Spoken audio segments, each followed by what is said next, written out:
Ótimo. Enquanto os nossos irmãos aí se dirigem às suas respectivas classes, irmãos, eu convido você a abrir a palavra do Senhor, a primeira epístola de Pedro, no capítulo 5.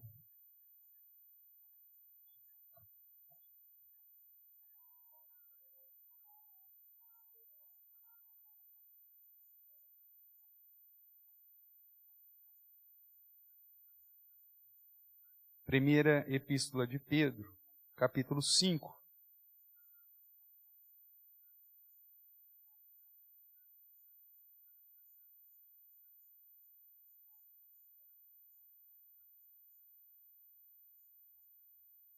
Nós vamos ler aí os 4 primeiros versos, que diz assim. Vamos todos juntos? Diz assim, pois, a palavra do nosso Deus em 1 Pedro, capítulo 5, de 1 a 4. Todos. Rogo, pois, aos presbíteros que há entre vós, eu, presbítero com eles, e testemunha do sofrimento de Cristo, e ainda co-participante da glória que há de ser revelada, pastoreai o rebanho de Deus que há entre vós, não por constrangimento, mas espontaneamente, como Deus quer, nem por sorte da ganância, mas de boa vontade, nem como dominadores dos que vos foram confiados, antes tornando-vos modelos do rebanho. Ora, logo que o Supremo Pastor se manifestar, recebereis a imarcessível coroa da glória. Amém.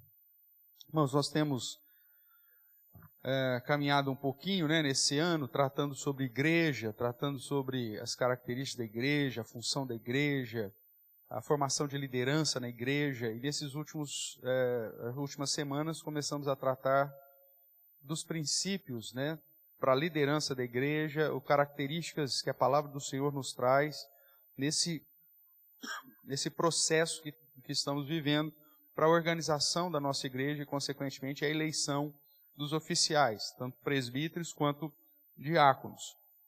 E a palavra do Senhor, ela gasta um tempo razoável para tratar do exercício dessas funções, e aqui nós encontramos mais alguns princípios que a palavra de Deus nos traz para os homens que serão eleitos aí, e instrução para que a igreja, como instrumento de Deus na eleição desses oficiais, estejam também atentas a tais qualificações e a tais princípios. Nós vimos já em Timóteo, vimos em Tito, vimos também algumas características relacionadas no livro de Atos, no livro do Êxodo, e agora então nós vemos aqui um pouquinho na perspectiva que o apóstolo Pedro nos revela. Ele usa aqui a palavra ancião, ou presbíteros no grego, para apontar para a função do ministério de liderança, se colocando também como presbítero com os demais irmãos. E aí ele traz algumas exortações a partir do verso 2. Eu quero relembrar aqui ou chamar a atenção de alguns pontos. Então, a primeira coisa que ele chama a atenção aí, a semelhança de Paulo, quando fala aos presbíteros de Éfeso, lá em Atos 20, é pastoreai o rebanho de quem? O que está escrito aí? Pastoreai o rebanho de Deus. A primeira coisa que nós temos que entender é que a igreja não é nossa. A igreja é do Senhor, e aqueles que o Senhor tem trazido para serem pastoreados fazem parte do rebanho de Deus. Uma das que o apóstolo Pedro vai tratar, inclusive, é que muitas pessoas, quando assumem uma posição de liderança dentro da igreja, pensam que a igreja passa a ser propriedade dela, e que as ovelhas ou os membros dessa ovelha passam a ser propriedade também dela. E é por isso que eles agem como dominadores desses rebanhos. Algumas igrejas, inclusive, com um padrão até diferente do nosso sistema de governo, mas algumas igrejas colocam a figura pastoral como se fosse o próprio Espírito Santo de Deus. Eu não sei se você já tomou conhecimento disso, ou até viveu, às vezes, alguma comunidade assim, onde os membros da igreja são direcionados a estar debaixo da proteção, né, da cobertura espiritual, então, do seu pastor, que ele não dá um passo sem perguntar para o pastor o que tem que fazer. Né? Coisas assim, do dia a dia mesmo. Pastor, estou querendo vender a minha Brasília amarela e quero comprar um carro. Vendo, não vendo, e se compro, que carro compro? E aí o pastor fala, então eu vou orar, você espera aí, vamos orar. Aí depois o pastor chega, você fala assim, pastor, achei um carro, um parente, assim, bom, vai suprir. Se o pastor falar não compra, essa pessoa, o que ela faz? Ela não compra. Porque o pastor acaba sendo um dominador do rebanho. Pastor, eu estou querendo casar. Com quem? Com a Joaninha. Não. Deus me mostrou que você tem que casar com a Sebastiana. E Deus determina, ou melhor, o pastor, né, o líder espiritual, como dominador do rebanho, determina, inclusive, com quem que a pessoa tem que casar. Nós, inclusive, temos conhecimento, né?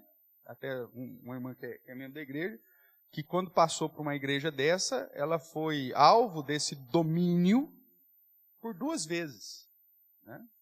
Onde o pastor determinou que ela casasse com determinada pessoa, uma pessoa que nem crente era por conta dos seus frutos, e acabou gerando aí uma prática de imoralidade, e veio o divórcio. E aí o pastor viu a burrada que ele fez de jogar a moça na mão daquele picareta, aí ele falou, não, então agora você casa com o Beltrano, que agora vai dar certo. E a mesma coisa. Então, depois que essa irmã descobre a graça do Evangelho, a graça libertadora do Evangelho, que nos coloca debaixo apenas do domínio daquele que nos comprou, então, viu, mas aí o estrago na vida já está feito. Né? Então, pastores que determinam, inclusive, o trabalho que você tem que ter, se você vai permanecer no seu emprego ou não, determinada situação que você tem que fazer, ou seja, como dominadores, pensam que o rebanho é deles. E a primeira coisa que nós precisamos entender no exercício do oficialato é que nós fomos chamados para servir a Deus e cuidar do rebanho que é de Deus. A igreja não é propriedade, seja da família A, da família D, ou da pessoa A ou da pessoa B, mas continua sendo o rebanho de Deus. Na sequência aqui, o apóstolo Pedro ainda vai continuar dizendo, pastoreai o rebanho de Deus que há entre vós, não por constrangimento, mas espontaneamente. Nós já mencionamos isso num dos nossos estudos aqui, que o exercício do ofício não pode ser produzido por constrangimento. A pessoa, em especial o crente, dirigida pelo próprio Espírito Santo, sabe aquilo que Deus realmente tem chamado e o dom que Deus tem concedido. É lógico que a igreja vai confirmar isso por meio da eleição e do reconhecimento, né, dos dons, mas a pessoa precisa ter espontaneidade nesse serviço, e não por obrigação ou por constrangimento, como também o apóstolo Paulo nos ensina nos seus escritos. Né? Tem pessoas que às vezes ficam incomodadas, né? Pô, o pastor me ajudou tanto, então fazer o quê? Agora, tem que ir, né? Pô, o cara, quando eu precisei, ele orou por mim, ele me acompanhou, então agora eu tenho uma obrigação moral, né? Fazer o quê? Não quero mais, né? Vou deixar o pastor sozinho, então vou. Não, é melhor que não vá, né? Justamente porque Deus quer que você o sirva de modo espontâneo, voluntariamente, de coração. Se porventura há um peso, há uma dúvida, ou dentro do seu coração não há paz, no exercício desse ofício, tudo bem, busca mais a Deus, pode ser que mais à frente isso aconteça, mas nunca aceite algo por constrangimento, porque senão você vai estar indo contra o seu próprio coração e certamente você não fará da maneira de glorificar a Deus e edificar as pessoas. Vai ser um peso, e olha, segurar um peso por 5 anos não é nada fácil. Né? Talvez você consiga segurar um peso aí por alguns minutos. É igual você pegar um copo d'água, esticar a sua mão assim e ficar segurando o copo d'água. Para qualquer um de nós, nós falamos, vamos pegar um copo d'água, e falar nisso eu preciso de um copo d'água. Vamos pegar um copo d'água e aí você fica lá segurando. Você fala, isso é fácil. Tá, mas continua segurando. E continua. E passa assim 10 minutos, 20 minutos, como que vai ser? Aquele copo de água vai ser tranquilo para você segurando depois de 1 hora? Talvez nós nem consigamos permanecer nessa posição até 1 hora.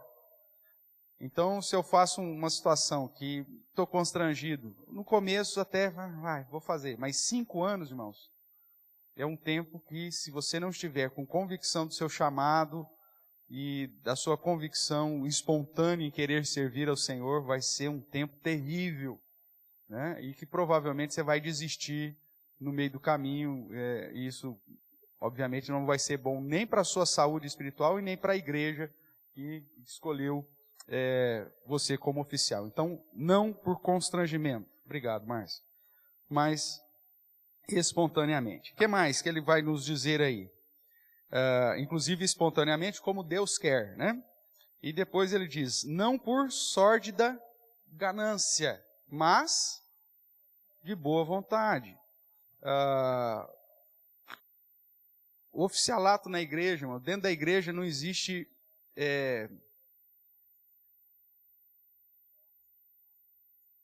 como fala? Plano de carreira. Né? Então, eu chego como membro, dali a pouco eu estou como, sei lá, eu ajudante, dali a pouco eu fui eleito diácono, depois de alguns anos eu vou ser eleito presbítero. Um plano de carreira. Não.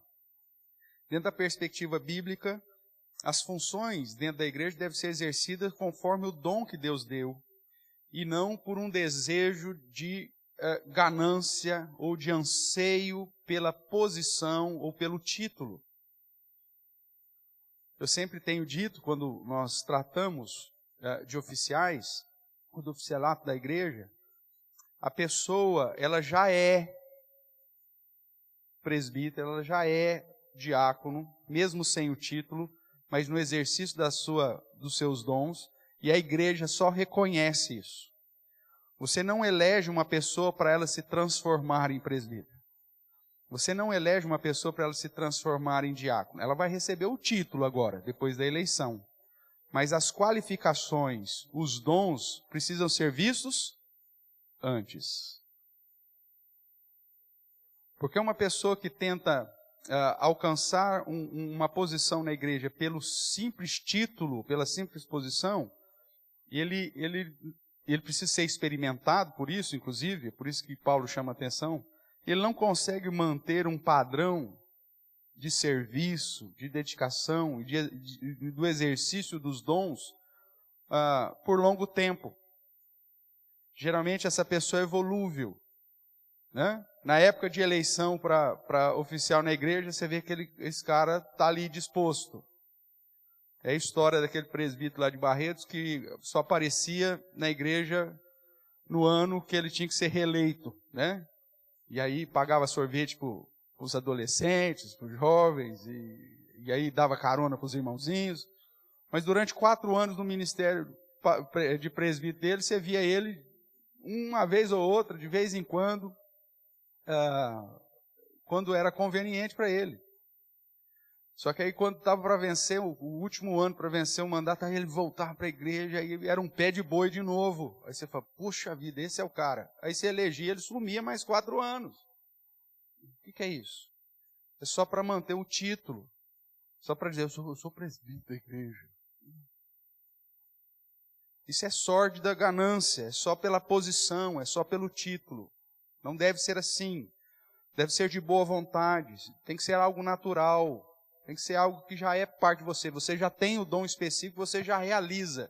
A igreja, então, ela vai ver isso em você e por isso depois vai te dar o referendo através da eleição do título ou da função que você já é. Aquela postura que a igreja muitas vezes faz, né? Vamos, pastor, o marido da fulana agora começou a vir na igreja, ai que bênção. Vamos eleger ele diácono, pastor, porque agora aí ele fica firme. Isso é a pior desgraça que você pode fazer. Você não elege ninguém ou não dá cargo para ninguém para o cara ficar firme. É o cara que está firme que você vai colocar no lugar que Deus já tem demonstrado para a igreja que é o lugar dele. Então essa ideia, a gente precisa envolver mais o irmão Joaquim. Então vamos eleger ele, vamos dar um cargo para ele, vamos eleger ele. Que ele vai ficar firme, viu, pastor? Não, ele vai ser uma desgraça para o ministério. Porque é um cara que não tem o dom, que não foi chamado, que não tem a boa vontade, que está ali só pela posição ou por uma imposição. Então, não serve. É melhor que não faça. E a igreja é responsável por isso. Nunca eleja ninguém que você acha que pode ser um bom presbítero. Não. Veja aquele que já tem as qualificações e já exerce a função, mesmo sem o título, para então elegê-lo. Porque senão a gente corre o risco de colocar pessoas despreparadas e às vezes nem crentes no colégio, né? No colégio de oficiais. O que mais que ele diz aí? Nem como dominadores dos que foram confiados, antes tornando-vos modelos do rebanho. O exercício e a influência como presbítero da igreja não é na carteirada, né? Eu sou o presbítero. Você me ouça porque eu sou o presbítero. Ou você me ouça porque eu sou o pastor. Não é na carteirada que nós vamos discipular as pessoas, mas é com um exemplo, o modo de vida, o modo de andar, o modo de ensinar, o modo de viver, o zelo para com as coisas de Deus, a fidelidade, o compromisso. Ser modelo para os fiéis. Né? E não as pessoas às vezes são eleitas, e aí porque são eleitas, elas pensam que estão revestidas apenas de direitos. Eu sou o presbítero da igreja, então eu posso chegar atrasado. Eu sou o presbítero da igreja, então eu posso furar a fila do almoço comunitário. Eu sou o presbítero da igreja, então eu posso ficar com a coxa do frango. E deixo o curancho para o outro que não é nada. Meu amigo, o fato de você ser eleito presbítero ou diácono é um atestado, presta atenção nisso que eu vou falar, é um atestado que você tem que ser o maior servo. E hoje, no pensamento coletivo da igreja, é o contrário. Eu brinco que quando você vai fazer a ordenação de presbíteros e oficiais, parece que quando o conselho, no caso de presbíteros e diáconos, ou o presbitério, no caso de pastores, parece que aquele fato de vir os irmãos, né, que já são ordenados para isso, e que foram designados para tal ofício, coloca a mão sobre o indivíduo, eu não sei o que sai da mão desses caras, mas é algo que enche o pulmão.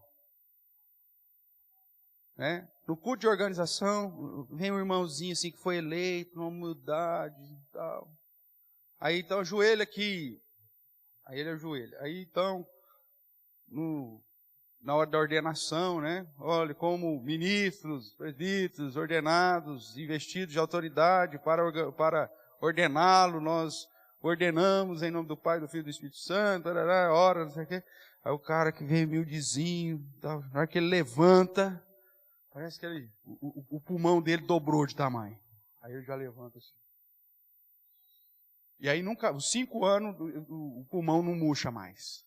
Aí os 5 anos o cara agora, o que aconteceu com esse caboclo? Ele virou marombado, espiritualmente falando. Aí o cara te olha de cima para baixo, aí você chega assim, aquele que te cumprimentava, te abraçava, não sei o que, agora não, agora só faz assim, como se fosse, me beija a mão aqui. Isso acontece.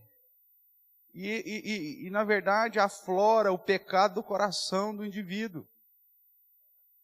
E aí ele acha que ele é o dominador, que ele é o cara que vai dar carteirada agora dentro da igreja.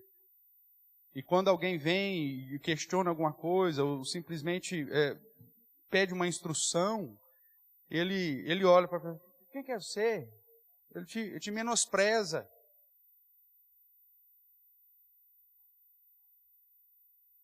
Infelizmente, irmãos, a gente só vai descobrir, em alguns casos, depois que a gente ordenou. Mas a gente pode errar uma vez, não duas. Porque mesmo que a pessoa, pastor, o fulano, né, depois que ordenou, mudou. Fazer o quê? Nós vamos ter que aguentar 5 anos aí.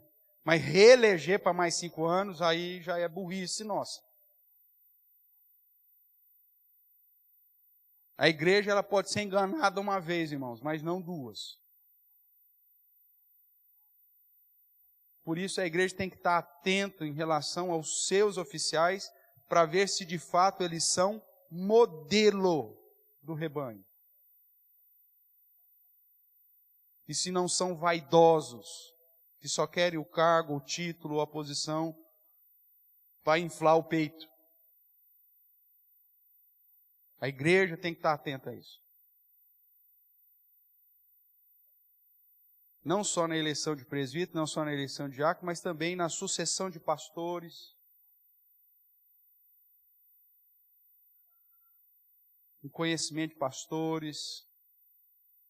Porque depois que elegeu, irmãos, aí complica. Se você não conhece realmente, aí você vai amargar um tempão aí, e às vezes isso trará um prejuízo terrível para a igreja. Aqueles que andam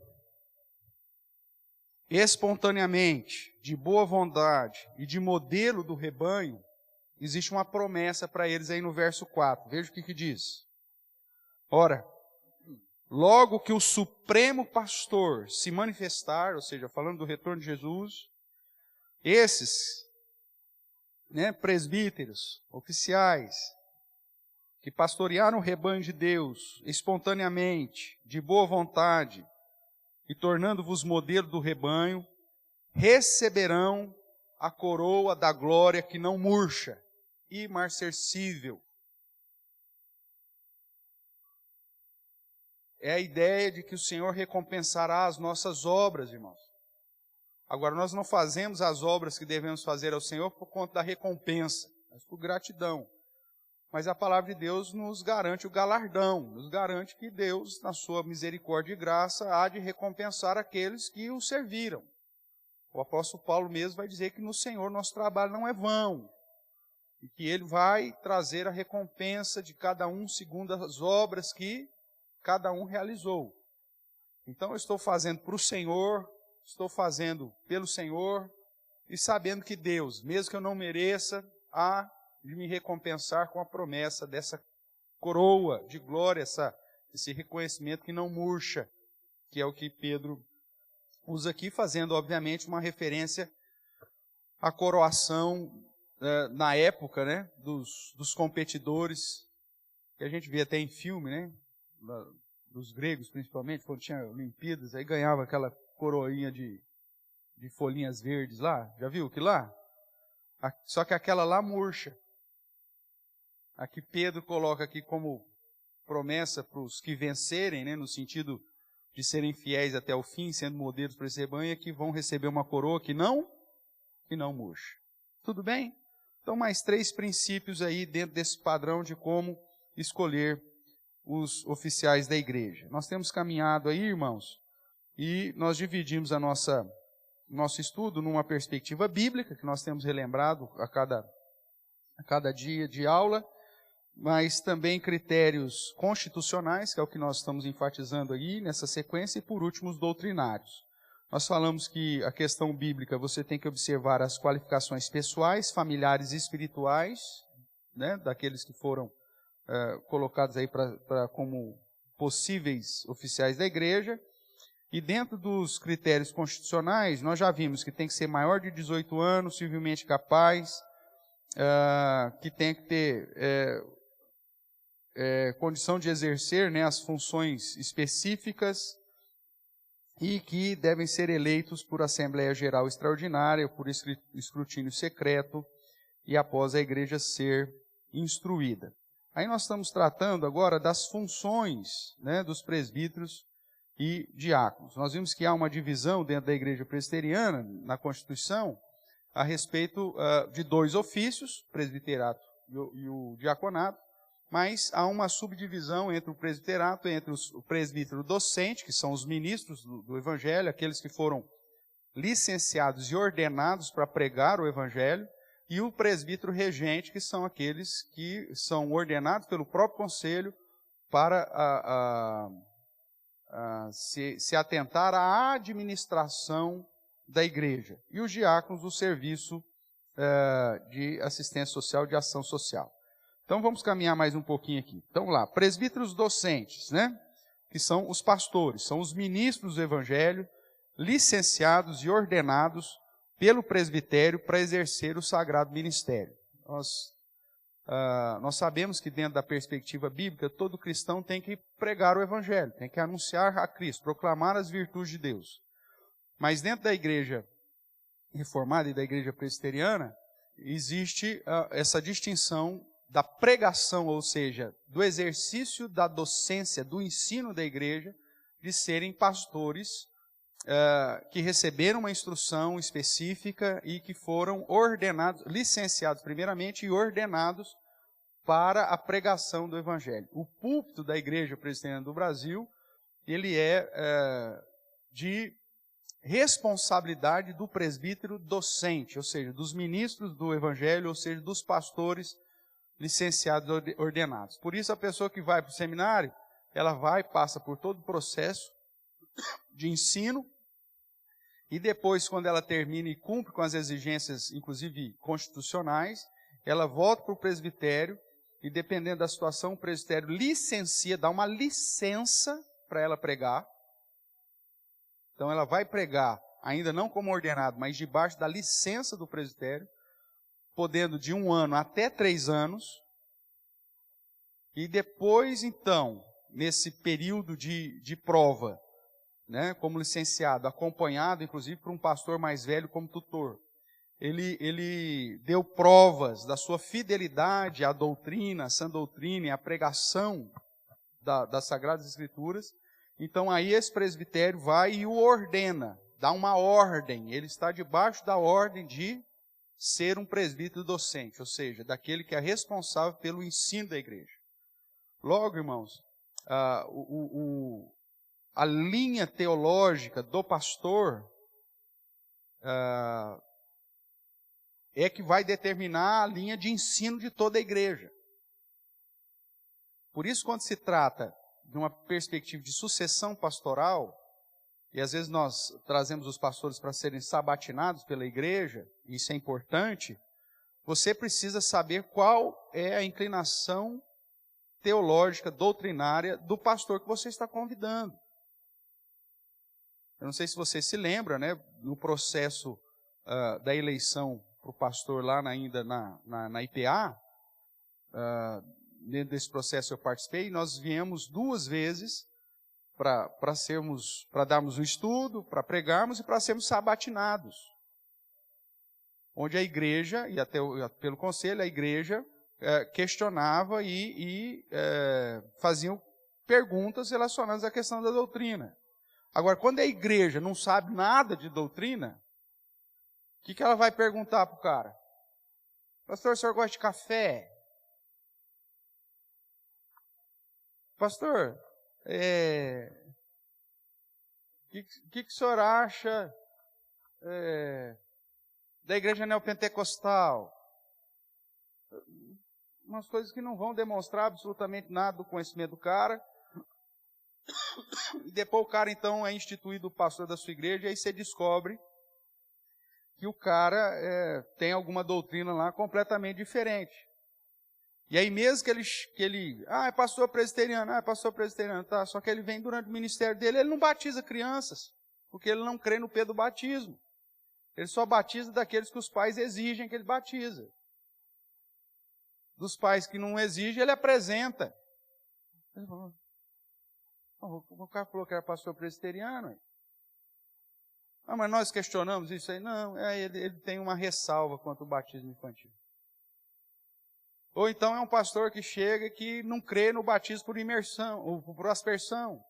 Ele crê no batismo de imersão. Aí ele chega, alguma família da igreja e fala assim, pastor, eu queria ser batizado por imersão.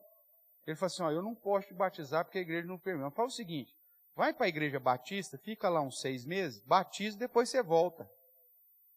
Já vi isso acontecer. Tem que pegar um cara desse, bater no tronco, pôr ele no tronco e dar umas boas, uma arribada na orelha dele, porque se o cara não crê nas doutrinas presbiterianas, o que esse miserável está fazendo dentro da igreja presbiteriana? Só para o filho dele estudar no Mackenzie de graça? É um picareta malandro.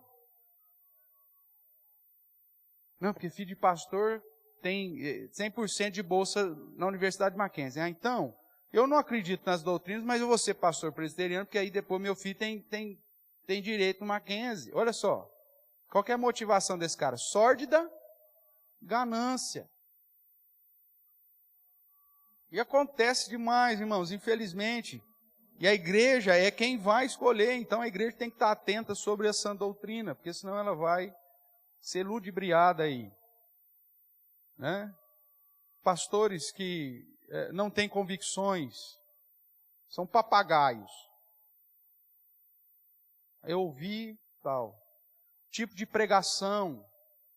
Irmãos, todos nós, o nosso coração ama pregação alegórica. Porque é a pregação que eu mesmo interpreto o que Deus quer de mim. Nós não gostamos de pregação expositiva, porque a pregação expositiva diz o que o texto está dizendo e esse texto vai acabar comigo, vai me esmiuçar. Mas o sermão alegórico é aquele alegre, aquele que você fala, eu acho que Deus quis dizer isso comigo. A resposta que você tanto buscava, o seu próprio coração que vai te dar.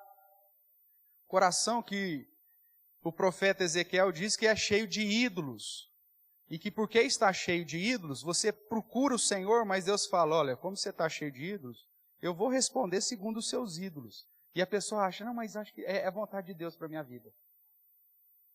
Porque eu fui lá consultar o Senhor, e Deus falou que era isso. E Deus já disse para você, eu vou falar segundo os ídolos do seu coração, que é para você se afastar cada vez mais de mim. E esse é um grande perigo, irmãos. Quantas e quantas vezes nós oramos de acordo com os ídolos do nosso coração. E nós tomamos a decisão não segundo o padrão da palavra de Deus, mas segundo os ídolos do nosso coração. E o sermão alegórico fortalece isso. Simples, você tem um preceito explícito da palavra de Deus. Só que o desejo do seu coração é contrário àquele padrão explícito da palavra de Deus. Aí você fala assim, mas eu vou buscar o Senhor. Ô infeliz, já está escrito o que você tem que fazer. É a mesma ideia de Moisés diante do Mar Vermelho. Deus chegou para Moisés e falou, você vai libertar o povo e você vai levar no Canaã. Tá bom? Tá bom. Aí ele chega diante do Mar Vermelho e está lá. Mar Vermelho, olha para trás. Quem é que vem atrás? Os egípcios. Babando. Ele falou assim, e agora? Aí ele ora ao Senhor. Senhor, o que eu faço? O que Deus responde para ele? Mas por que você está orando para mim, filho? Eu já mandei você ir. A resposta de Deus é, por que você está orando? Marcha, eu já não falei para você fazer? Marcha. Se há uma prescrição, irmãos, obedeça. Só que aí a gente vai com o segundo coisa. E agora, Senhor? E agora, Senhor? E aí Deus olha lá, em Ezequiel 14, se não me engano, e vai dizer para você, ó, você vai vir com o coração já cheio da resposta, cheio dos ídolos, eu vou deixar você então seguir a resposta do seu coração.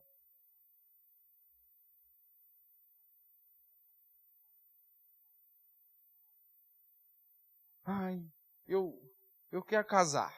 Pegando o jovem, eu quero casar. Então tá bom, quero casar. Aí você tem princípios bíblicos a respeito, então, de como você vai casar e como tem que ser. Aí você resolve assim, ai, Senhor, eu vou buscar então. O que o Senhor quer para mim? Aí aparece um ímpio na sua vida. Aí você fala, mas eu orei ontem para Deus trazer alguém para mim e ele apareceu na minha vida hoje. Então deve ser. Meu amigo, a Bíblia já te deu os parâmetros antes. Se você for seguir o ídolo do seu coração, você vai casar com o primeiro ímpio que aparecer realmente. E outra, como tem um número muito maior de ímpio do que de justo, a chance do ímpio aparecer na sua vida é muito maior. Aí você fala, ai pastor, casei, minha vida é uma desgraça agora, porque ele é ímpio, não sei o que, beriri, parará, papapá, mas eu orei tanto. Mas você seguiu o seu próprio coração. Porque você não ouviu a palavra. E quando você vem para um contexto de igreja e o pregador, ao invés de te trazer a palavra, ele traz também aquilo que está dentro do coração dele, vai ser extremamente agradável. Mas vai te conduzir para onde? Para o buraco. Abra lá, eu estou mencionando aqui, né? Vamos dar uma pausa aqui. Ezequiel 14.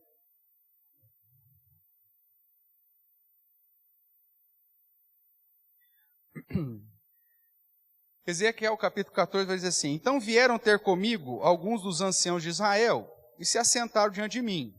Jeremias falando, ou melhor, Ezequiel falando. Veio a mim a palavra do Senhor dizendo, filho do homem, estes homens que eram anciãos de Israel, estes homens levantaram o quê? Os seus ídolos dentro da onde? Dentro do seu coração. Tropeço para a iniquidade, que sempre tem eles diante de quem? Diante de si mesmos. Acaso permitirei que eles me interroguem? Deus falando para Ezequiel. Esses caras estão com o coração cheio de ídolos, querendo fazer aquilo que eles já querem para si. Anciãos de Israel. E Deus fala, esses caras cheios de ídolos, eu vou permitir que eles venham me interrogar, saber qual que é a minha vontade? Eles já estão com o coração cheio de ídolos. Veja aí a sequência. Portanto, fala com eles e diz-lhes, assim diz o Senhor Deus, qualquer homem da casa de Israel que levantar os seus ídolos dentro do seu coração e tem tal tropeço para a sua iniquidade e vier ao profeta, ou seja, vier buscar a Deus, eu, o Senhor, vindo ele, lhe responderei, segundo o quê? Segundo a multidão dos seus ídolos, para que eu possa apanhar a casa de Israel no seu próprio coração, porquanto todos se apartaram de mim para seguir os seus ídolos. Tem gente que vai diante do Senhor, irmãos, com o coração cheio de ídolos. Senhor, eu já está com a resposta pronta. Ele já está tudo maquinado. Aí ele vai procurar o Senhor, Senhor, eu vou orar, vou jejuar, Senhor, eu vou jejuar 3 dias, para que o Senhor me responda. E Deus fala, não, eu vou responder segundo o ídolo do seu coração, porque você não é reto perante mim.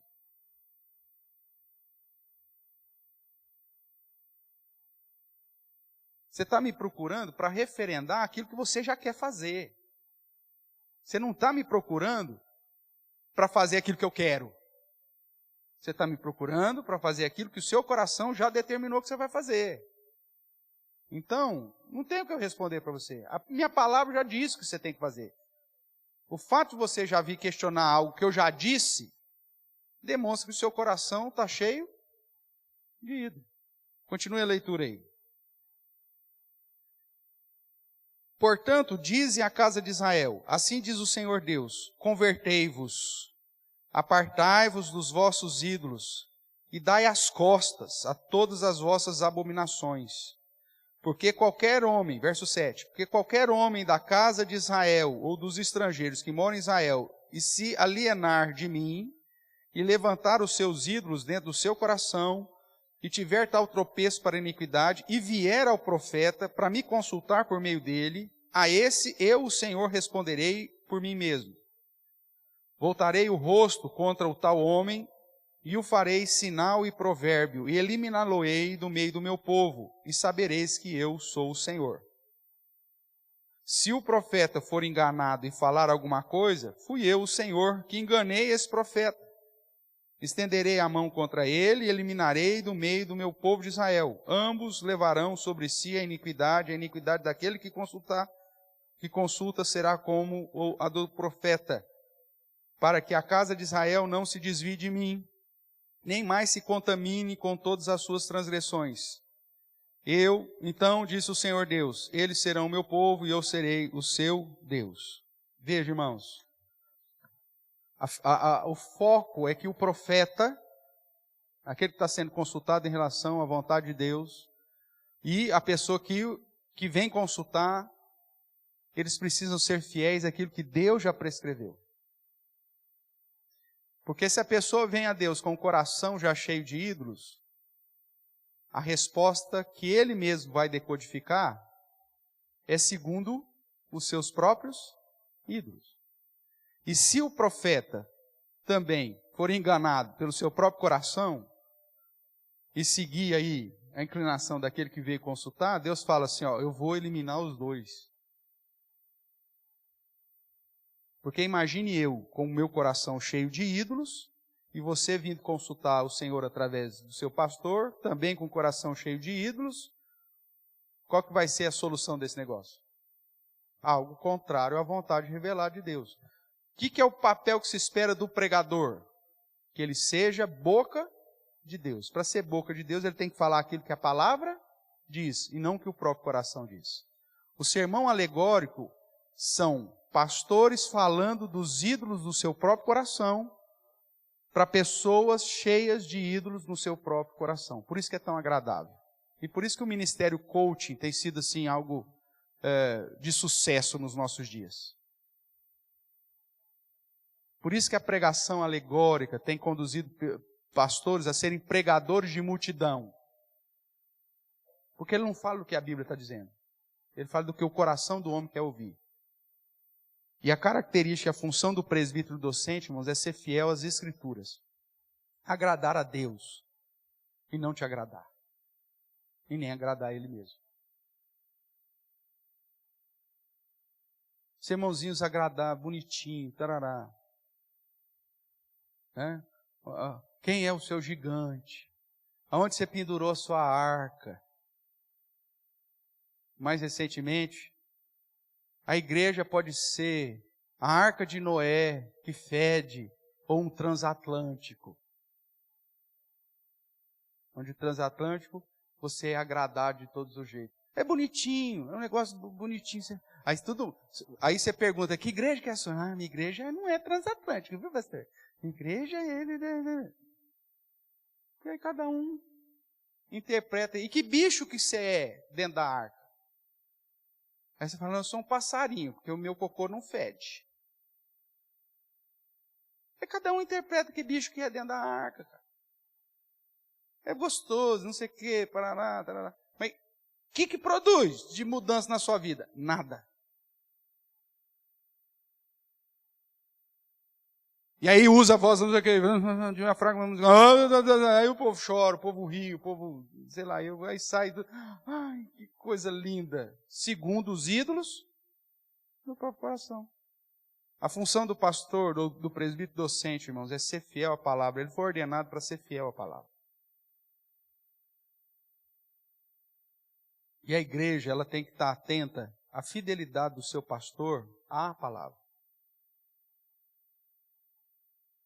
E quando os presbíteros regentes, debaixo da ordenação e da autoridade desse presbítero docente, trazem a palavra, precisam ser tão fiéis quanto o presbítero docente é. E é responsabilidade, inclusive, do pastor, se há algum desvio no ensino, seja lá por quem for, pelo presbítero, pelo professor de escola dominical, seja lá quem for, desse pastor ir apontar, irmãos, ter cuidado com isso, com aquilo. O ensinamento não é esse, é esse. Porque ele foi licenciado e ordenado para isso, é responsabilidade dele.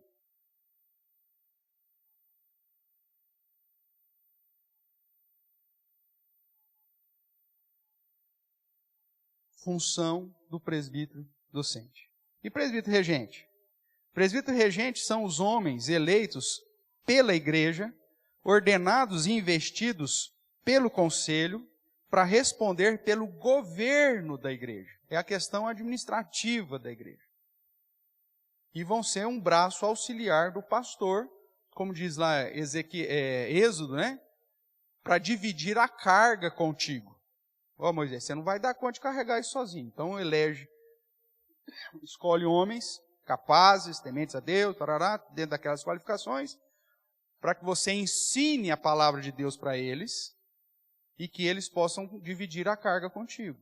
Essa é a função dos presbíteros regentes, dividir a carga com o presbítero docente. Agora, os presbíteros regentes, inclusive, são ovelhas do presbítero docente. Eles são pastoreados pelo presbítero docente. E aí o cara acha que não. Agora eu sou presbítero da igreja, aí eu que trouxe o pastor então para cá, então ele se coloca numa posição de dono do pastor. Ou se coloca numa posição de superior ao pastor. E aí ele chega e fala assim, ó pastor, ou o senhor come aqui, ou nós vamos mandar o senhor embora, hein? Ou o senhor faz do jeitinho que nós estamos mandando aqui, porque nós somos os presbíteros da igreja, ou tchau. Isso é sórdida ganância. Porque a primeira coisa que um presbítero regente tem que ter é a humildade de reconhecer a autoridade que Deus conferiu ao presbítero docente. Pastor, nós como presbítero regente fomos os instrumentos para trazer o senhor para o pastoreio dessa igreja aqui. Nós que examinamos, nós sabatinamos, nós taraná, pá, pá. Só que agora que o senhor foi investido pastor dessa igreja, ou designado pelo presbitério, ou eleito, então nós nos colocamos debaixo do seu pastorado. Agora, o que acontece na maioria das igrejas? O presbítero regente, ele se coloca como o patrão do presbítero docente. E aí, como patrão, ele acha que pode mandar. Ele acha que pode dominar, não como dominadores, lembra? Ele acha que pode dominar. E aí nós já vimos isso acontecer em vários momentos, irmãos. Onde o conselho, os presbíteros da igreja chegam para o pastor e determina, inclusive, a linha ministerial desse pastor. Ó, o senhor não pode pregar sobre isso, o senhor não pode ensinar sobre aquilo, o senhor não pode fazer tal coisa. E aí, se não, então a partir de hoje o senhor não vai nem subir no púlpito mais.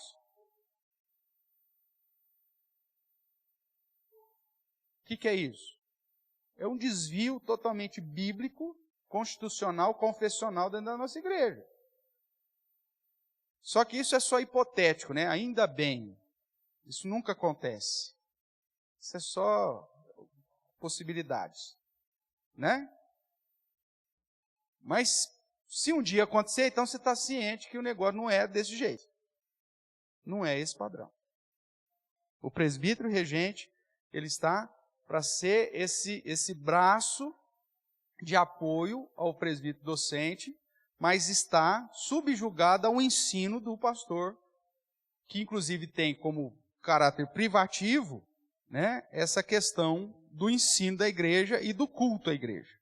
Tudo bem até aqui, irmãos? Vamos caminhar. Então, seja o presbítero docente ou regente, apenas um ofício, presbiterato, ele divide em funções distintas. Ambos são oficiais dos concílios da IPB com o mesmo poder nos concílios, tanto o presbítero regente quanto o presbítero docente. E aqui é uma das ressalvas que eu tenho ao nosso sistema, já comentei contigo. É lógico que dentro do padrão ideal de uma igreja que abraça e pratica a sã doutrina, que tem um conhecimento razoável da palavra de Deus e da teologia, essa igreja vai eleger presbíteros que também são conhecedores da teologia, da sã doutrina e, obviamente, de um padrão confessional, doutrinário. E aí, obviamente, dentro desse ideal, no Constituinte coloca o presbítero docente e o presbítero regente com o mesmo poder nos concílios. Só que isso tem gerado problemas. Eu defendo uma ideia de que assuntos administrativos, ambos têm o mesmo poder. Só que assuntos especificamente teológicos, doutrinários, de desvio da fé, que os presbíteros docentes sejam os responsáveis para chegar numa conclusão. Vai resolver o problema? Não, porque os seminários ensinam, cada seminário ensina os seus pastores de um jeito diferente, então não vai resolver o problema. Mas quando você tem o real, o que é o real? Todas as igrejas presbiterianas sabem exatamente a confissão de fé da igreja presbiteriana? Não.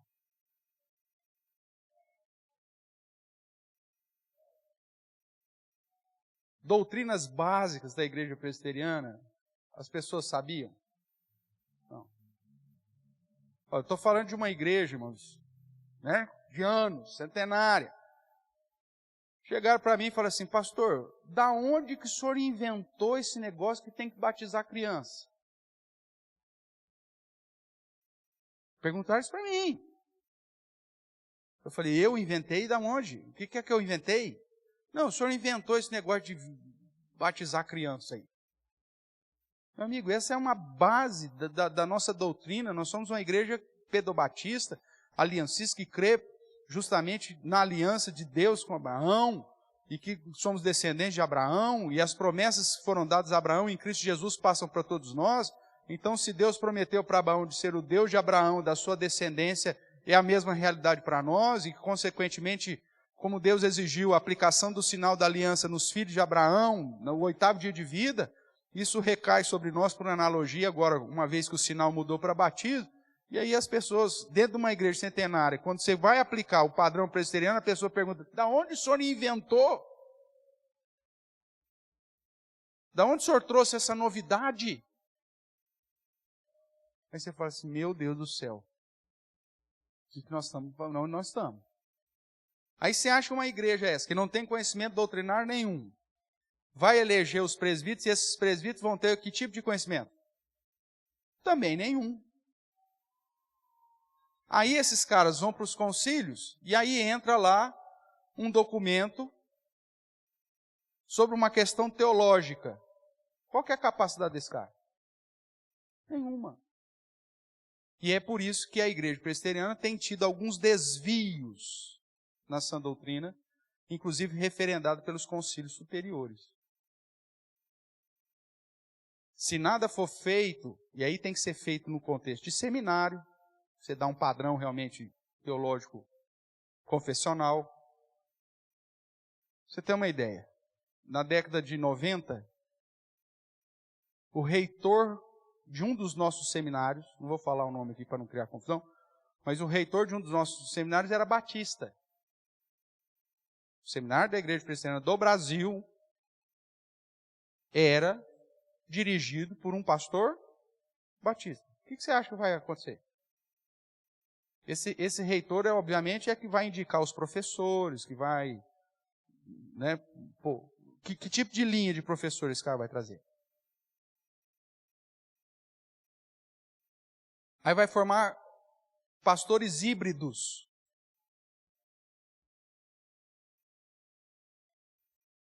Tá? Que é misturado, meio batista, meio presbiteriano.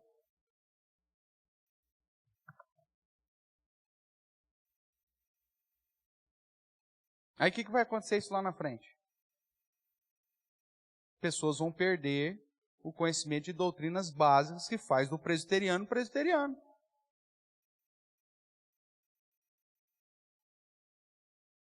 Então começa lá no seminário, mas também começa nas igrejas. Porque quando eu fui para o seminário, irmãos, Eu não sabia absolutamente nada. Porque a minha igreja não me ensinou absolutamente nada de teologia, de doutrina.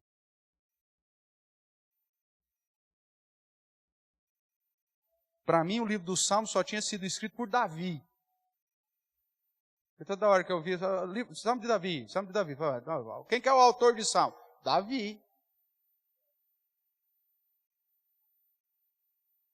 Remã, Coratita, não sabia de nada. Absolutamente nada. Eu aprendi tudo do zero. Porque, infelizmente, o contexto da época que eu me converti era uma igreja de pregações alegóricas e de ensinamentos puramente superficiais.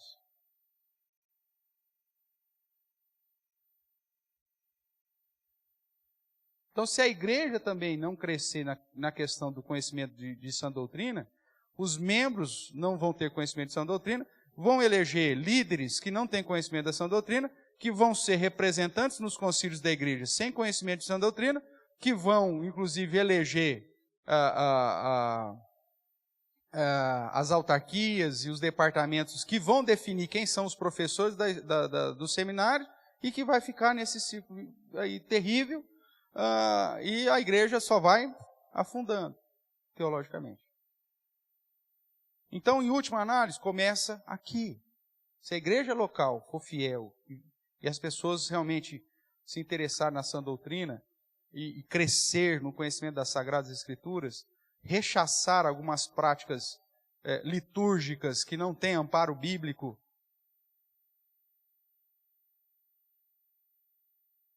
as coisas vão começar a mudar para melhor. Só que nós gostamos, como eu disse, nós estamos com o coração cheio de ídolo, nós gostamos desse negócio, irmãos. Nós gostamos, por exemplo, de um culto com intervalo de propaganda.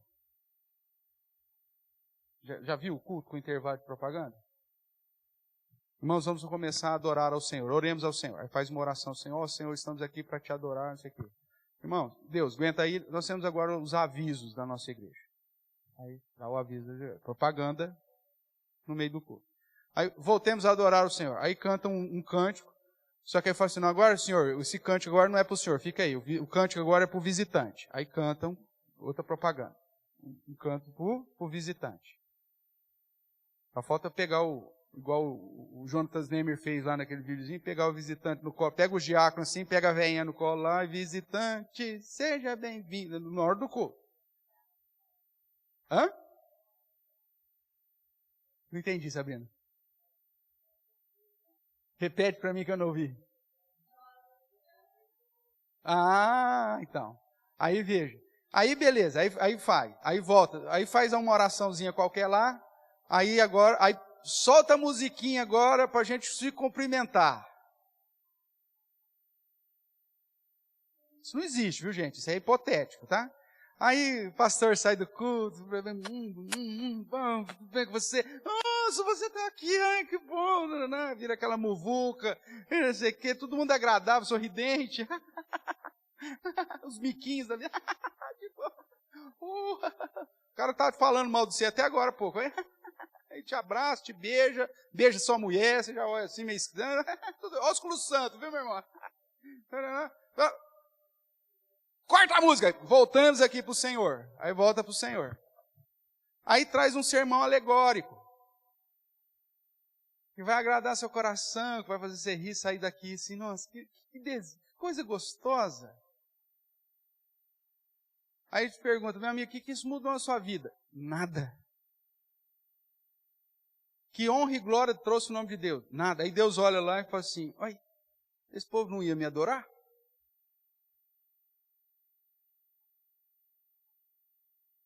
E as pessoas vêm com o coração cheio de ídolos, voltam para suas casas com os corações cheios de ídolos, por quê? Os oficiais da igreja manipularam o culto a Deus e fizeram um culto ao homem. E aí a gente fala assim, não, vamos eleger o fulano de presbítero porque ele é progressista. Ele é mais animado, ele gosta de um culto mais animado. Né? Não vamos votar no presbítero, porque ele é muito conservador, né? Ele é muito conservador. Nós precisamos de alguém para que o culto fique mais gostoso. Ou então, vamos falar, porque a pregação dele não confronta ninguém. A pregação dele não é ou, a pregação dele é e.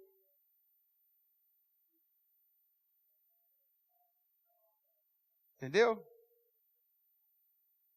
Eu falo isso porque eles estão assistindo a gente, sabe? Até ontem eu descobri que eles continuam assistindo a gente.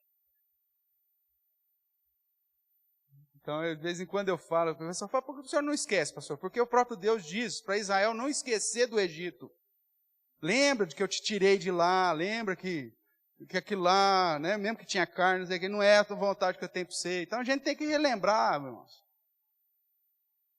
Porque o nosso coração cheio de ídolo, muitas vezes sente saudade da carne das panelas do Egito.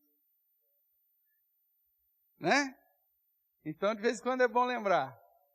E ainda mais sabendo que eles assistem, então, quem sabe, né? Deus usa.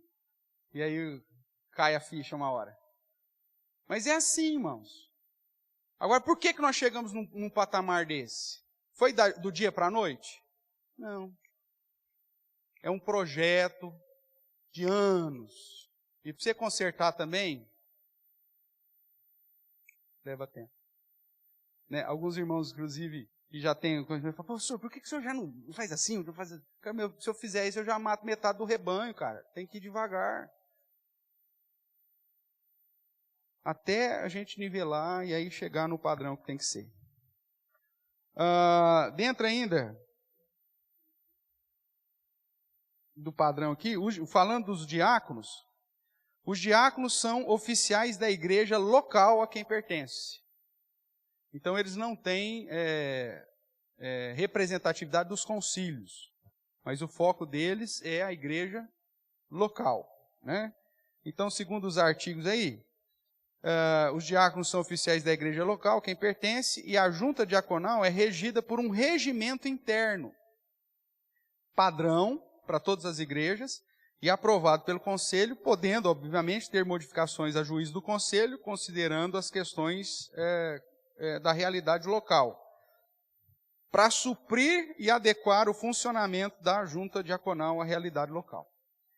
Então, por exemplo, tem igrejas que não sabem nem da existência desse regimento interno. Né, Márcio? E aí os caras ficam inventando moda.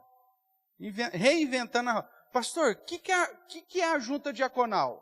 Não, é um grupo de homens que a gente põe lá na porta, lá na hora do culto, lá, porque sabe ficar falando qual que é o resultado do jogo enquanto o pastor está pregando, e de vez em quando um avisa assim, ó, o pastor para ele saber qual que é o resultado do jogo enquanto o culto está rodando.